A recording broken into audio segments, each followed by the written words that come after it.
Imagine um momento onde o silêncio era absoluto, não apenas a ausência de som, mas a inexistência de alguém para ouvir. Antes que houvesse história, cronômetros ou o tic-tac do tempo, havia apenas o divino. Estamos prestes a embarcar na jornada mais épica de todas, voltando ao exato instante onde tudo o que conhecemos, amamos e tocamos, começou. Este é o início da nossa série Gênesis, onde o nada se prepara para dar lugar a tudo. Antes de começarmos, se você gosta desse tipo de conteúdo, inscreva-se para nos ajudar a alcançar mais pessoas que precisam ouvir essa mensagem. A Terra, naquele estado primordial, era um cenário de caos e desolação indescritíveis. As Escrituras a descrevem como sem forma e vazia, um abismo profundo envolto em trevas impenetráveis. Não havia montanhas majestosas, nem vales verdejantes, apenas uma matéria informe flutuando no vácuo do universo. Era um oceano de possibilidades adormecidas, uma tela negra e infinita esperando pela primeira pincelada do grande artista, onde a escuridão reinava soberana sobre a face do abismo aquoso. No entanto, no meio dessa escuridão opressiva, havia uma presença vibrante e poderosa. O Espírito de Deus pairava sobre a face das águas, movendo-se com expectativa e propósito. Não era um movimento aleatório, mas a energia criativa do universo preparando-se para explodir em realidade. Havia uma tensão no ar, se é que se podia chamar de ar, como o momento antes de uma orquestra começar a tocar sua sinfonia mais grandiosa. Algo estava para acontecer. Então, a voz que quebra o silêncio eterno ecoou pelo cosmos. Deus disse: haja luz. E instantaneamente, a luz existiu. Não foi um nascer do sol gradual, mas uma explosão súbita de luminosidade pura, rasgando a escuridão ancestral. A luz não era apenas física, era a revelação, a clareza, a primeira manifestação da glória divina invadindo o caos. Deus viu que a luz era boa, uma força positiva contra a negatividade do vazio. Com a luz agora presente, Deus fez a primeira separação fundamental. Ele dividiu a luz das trevas, estabelecendo uma ordem onde antes só havia confusão. A luz, ele chamou dia, e as trevas, ele chamou noite. O tempo começou a marchar. Houve uma tarde e houve uma manhã. O primeiro dia da história universal foi completado, marcando o início do ciclo que governaria a vida humana milênios depois. A base estava lançada. No segundo dia, o foco do Criador voltou-se para as águas turbulentas. Deus ordenou: haja um firmamento no meio das águas, e haja separação entre águas e águas. Imagine a magnitude desse comando. As águas pesadas e caóticas começaram a se dividir, obedecendo a uma lei física recém-criada. Uma expansão vasta começou a se formar, criando um espaço respirável, uma abóbada que definiria a atmosfera do nosso planeta. Deus fez essa expansão com precisão cirúrgica, separando as águas que estavam debaixo do firmamento das águas que estavam sobre ele. Foi um ato de engenharia cósmica, suspendendo oceanos de vapor acima e mantendo oceanos líquidos abaixo. A esse firmamento, vasto e azul, Deus chamou os céus. A tarde caiu e a manhã raiou novamente. O segundo dia terminou, deixando o palco preparado com um céu aberto, pronto para ser preenchido. Chegamos ao terceiro dia. Um momento de transformação geológica acelerada. Deus disse: ajuntem-se as águas debaixo dos céus num lugar, e apareça a porção seca. O que levaria eras em processos naturais, aconteceu pela palavra dele. As águas recuaram, obedientes, revelando a crosta terrestre. Continentes emergiram das profundezas, montanhas se elevaram rasgando o horizonte, e vales se aprofundaram para receber os rios que viriam. A geografia do mundo estava sendo desenhada. A porção seca, Deus chamou terra, e ao ajuntamento das águas, chamou mares. E Deus viu que isso era bom, mas a terra era marrom, cinza e estéril. Faltava vida, cor e textura. Então, o Criador ordenou: produza a terra relva, ervas que deem semente e árvores frutíferas que deem fruto segundo a sua espécie. De repente, o solo inerte começou a vibrar com uma energia vital recém-concedida. Num espetáculo de crescimento sobrenatural, O planeta foi coberto por um manto verde. Florestas inteiras brotaram em instantes. Flores desabrocharam, exibindo cores nunca antes vistas. E a fragrância da natureza encheu a atmosfera pela primeira vez. Cada planta continha em si a semente para perpetuar a vida. Um ciclo autossustentável de provisão e beleza. A terra, antes nua, agora vestia-se de majestade botânica. O terceiro dia encerrou-se com um mundo vibrante. O quarto dia trouxe o olhar de Deus para o alto novamente. O cenário estava pronto, mas faltava a marcação precisa do tempo. Deus disse: haja luminares no firmamento dos céus, para fazerem separação entre o dia e a noite. O cosmos, que já tinha luz, agora receberia fontes específicas e governantes celestiais. Eles serviriam para sinais, para estações, para dias e para anos, estabelecendo o calendário do universo. Deus fez então os dois grandes luminares, o luminar maior para governar o dia e o luminar menor para governar a noite. O Sol, uma esfera de fogo e energia incomensurável, foi posicionado na distância exata para aquecer sem queimar. A Lua, com sua beleza prateada e reflexiva, foi colocada em órbita para iluminar a escuridão e controlar as marés. O equilíbrio gravitacional perfeito foi estabelecido naquele momento, e como se não bastasse a grandiosidade do Sol e da Lua, o texto bíblico adiciona com uma simplicidade quase poética: e fez também as estrelas. Bilhões de galáxias, nebulosas coloridas e constelações distantes foram espalhadas pelo tecido do espaço com um sopro. A vastidão do universo foi criada para declarar a glória de Deus, transformando o céu noturno em uma obra de arte cintilante que inspira admiração até hoje.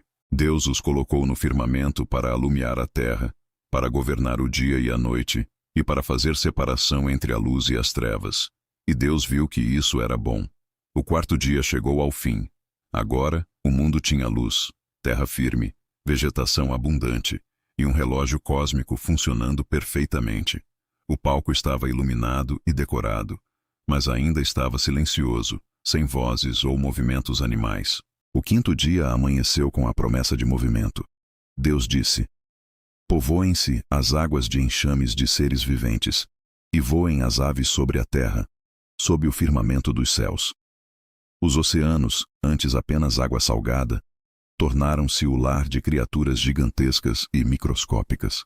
Deus criou os grandes monstros marinhos, as baleias que cantam nas profundezas, e cada ser vivente que se move nas águas segundo a sua espécie.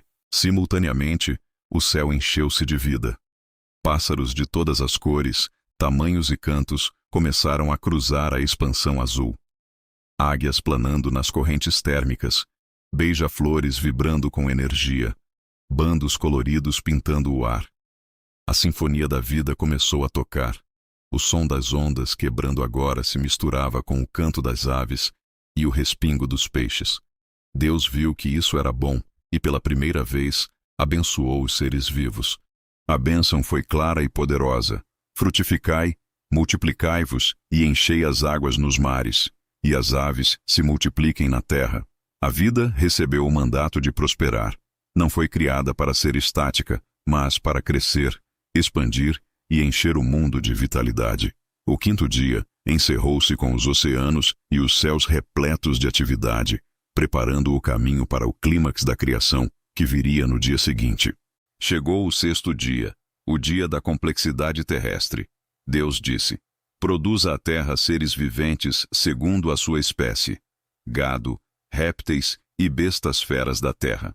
O solo, que já havia produzido plantas, agora testemunhava o surgimento da vida animal.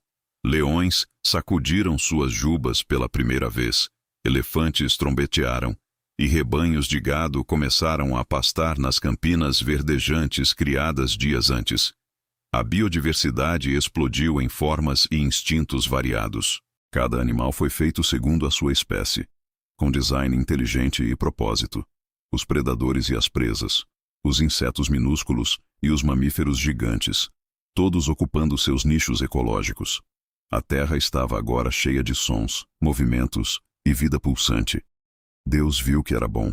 Mas apesar de toda essa magnificência, a criação ainda não estava completa. Faltava o regente, a obra-prima final que daria sentido a todo o resto. Houve então uma pausa solene no conselho divino. Deus disse: façamos o homem à nossa imagem, conforme a nossa semelhança. Note o plural. A Trindade em perfeita harmonia, decidindo compartilhar sua essência. Ao contrário dos animais, feitos segundo a sua espécie, o ser humano seria feito segundo a imagem de Deus. Isso elevou a humanidade a uma categoria totalmente distinta de qualquer outra criatura feita até aquele momento. O propósito do homem foi definido imediatamente: ter domínio. Domine sobre os peixes do mar, sobre as aves dos céus, sobre o gado e sobre toda a terra. O ser humano foi criado para ser o vice-regente de Deus no mundo, um administrador da criação. Não para explorar ou destruir, mas para governar com a sabedoria e a autoridade delegadas pelo próprio Criador. A responsabilidade era imensa e sagrada. Assim, criou Deus o homem à sua imagem. A imagem de Deus o criou. Homem e mulher os criou. A dualidade humana refletindo a complexidade divina. Eles não eram apenas matéria biológica, mas seres espirituais capazes de se comunicar com Deus, de amar, criar e raciocinar. A criação da humanidade foi o ponto alto, a coroa colocada sobre tudo o que havia sido feito nos dias anteriores. Deus então os abençoou com palavras que ecoariam através dos milênios. Frutificai e multiplicai-vos, e enchei a terra, e sujeitai-a. O mandato cultural foi estabelecido. A família, a sociedade e a civilização começaram aqui, com essa ordem de construir, desenvolver e cuidar do planeta. Deus entregou as chaves da terra nas mãos da humanidade, confiando-lhes o tesouro que ele havia acabado de esculpir do nada. Além da autoridade, Deus proveu o sustento. Eis que vos tenho dado todas as ervas que dão semente e todas as árvores em que há fruto. Isso vos será para mantimento. A generosidade divina garantiu que não houvesse falta. O jardim era um buffet global, repleto de nutrição e sabor. A relação entre o homem e a natureza era de harmonia perfeita, sem medo, sem escassez e sem morte.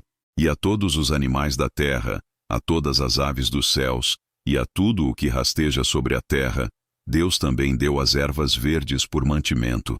Naquele início perfeito, não havia predação sangrenta. A paz reinava absoluta entre as espécies. O mundo era um santuário de vida e cooperação. Tudo funcionava em uma simbiose orquestrada pela sabedoria infinita de Deus. Ao final do sexto dia, Deus olhou para tudo quanto tinha feito.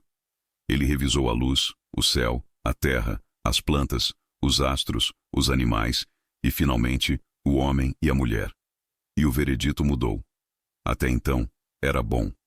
Mas agora, com a humanidade completando o quadro, a Bíblia diz que era muito bom.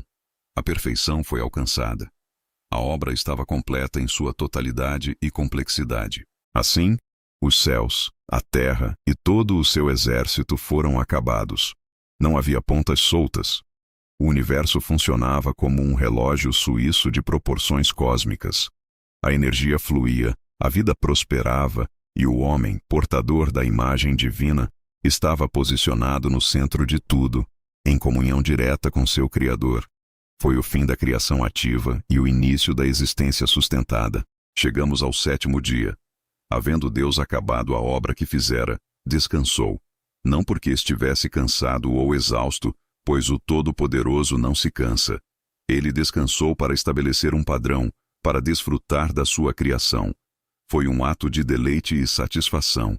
O descanso divino foi a pausa para celebrar a conclusão de um projeto perfeito. O silêncio do sétimo dia era de paz absoluta. Deus abençoou o sétimo dia e o santificou. Ele separou esse tempo como algo sagrado. A criação do tempo sagrado foi tão importante quanto a criação do espaço físico. Isso nos ensina que há um ritmo na existência, trabalho e descanso, criação e contemplação.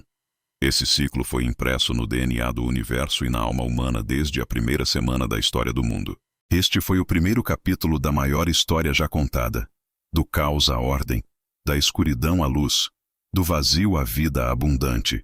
O palco do Éden está montado, os protagonistas estão em cena, E a relação entre Deus e a humanidade é pura e intacta. Mas, como sabemos, toda grande história tem seus conflitos. O que acontecerá nesse paraíso perfeito? Isso é o que veremos nos próximos capítulos da série Gênesis. Se este vídeo agregou valor à sua vida, por favor se inscreva e compartilhe com alguém que precisa ouvir isso. Seu apoio nos ajuda a criar mais conteúdo e alcançar aqueles que mais precisam. Obrigado por fazer parte desta comunidade.